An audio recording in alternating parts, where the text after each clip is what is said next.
Hello, my name is Katerina Isteman, and I'll be talking to you about preliminary research on the migratory grief of female Russian immigrants.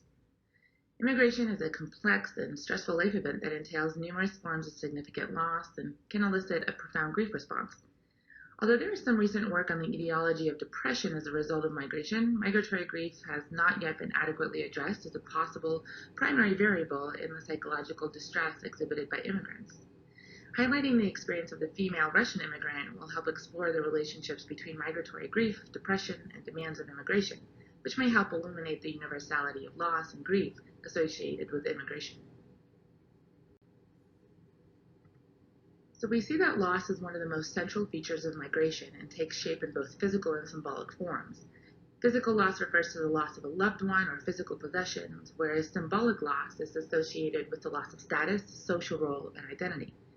Research shows that humans not only attach to other humans, but also to things in their environment, such as jobs, beliefs, organizations, and ideas, the loss of which could easily trigger a grief reaction.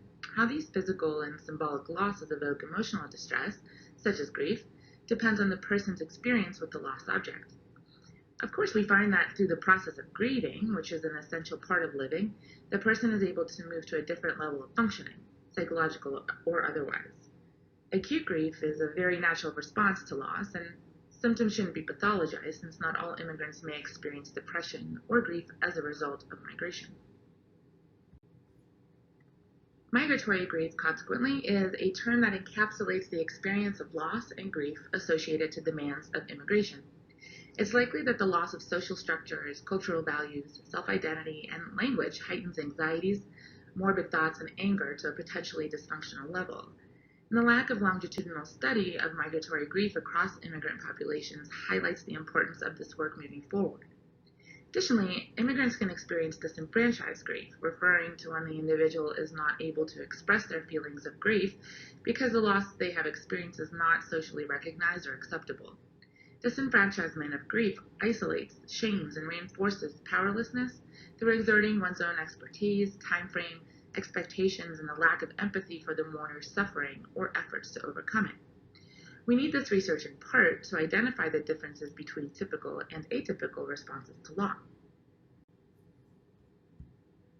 Having briefly looked at the context, let's turn to the population in question. Russian female immigrants constitute an immigrant group that has received little to no attention in research, and very little is known about the expression of grief and loss and their ties to the development of depression and anxiety within this population. Through this work, we can begin to not only recognize and assess for pathology, but also observe the existence of unique protective factors and the use of personal resources like psychological resilience and utilization of social supports. Women in the early Soviet Union were believed to be emancipated long before other countries adapted similar viewpoints, but under Stalin's regime, women lost their freedoms, and certain ideals were actively pushed upon the population through fear of punishment for non-adherence.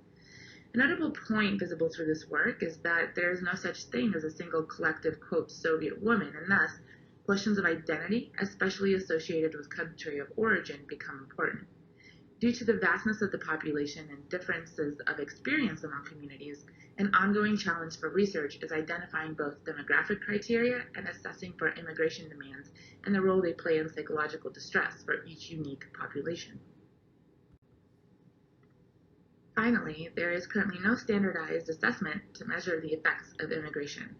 The Migratory Grief and Loss Questionnaire and the Demands of Immigration Scale were created for research purposes, but are yet to be popularized for use in the mainstream setting. I believe that future research should focus on effective translation of existing assessments and utilize them to identify any intersections of symptomology, as well as unique expressions related to migratory grief. Ideally, this work would lead to the creation of culture-specific assessment measures focused on the most salient parts of the immigration experience and how they relate to psychological health, an important piece currently overlooked in culturally competent practice.